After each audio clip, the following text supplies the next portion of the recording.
Hello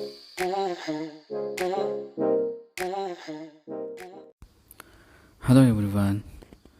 Today we are going to learn some vegetable names from English to Kannada. So first one is onion. ಇದಕ್ಕೆ ಈರುಳ್ಳಿ ಅಂತಾರೆ. Carrots ಇದಕ್ಕೆ ಕನ್ನಡದಲ್ಲಿ ಗಜ್ಜರಿ ಅಂತಾರೆ. ಕ್ಯೂಕುಂಬರ್ ಇದಕ್ಕೆ ಕನ್ನಡದಲ್ಲಿ ಸೌತೆಕಾಯಿ ಅಂತಾರೆ. ಎಗ್ ಪ್ಲ್ಯಾಂಟ್ ಇದಕ್ಕೆ ಕನ್ನಡದಲ್ಲಿ ಬದನೆಕಾಯಿ ಅಂತಾರೆ. ಮಿಂಟ್ ಇದಕ್ಕೆ ಕನ್ನಡದಲ್ಲಿ ಪುದೀನ ಅಂತಾರೆ.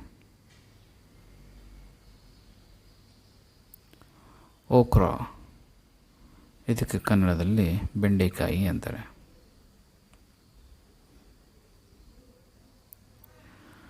ಪೊಟ್ಯಾಟೊ ಇದಕ್ಕೆ ಕನ್ನಡದಲ್ಲಿ ಆಲೂಗಡ್ಡೆ ಅಂತಾರೆ. ಪೀಸ್ ಇದಕ್ಕೆ ಅವರೆಕಾಳು ಅಂತಾರೆ. ಜಿಂಜರ್ ಇದಕ್ಕೆ ಶುಂಠಿ ಅಂತಾರೆ.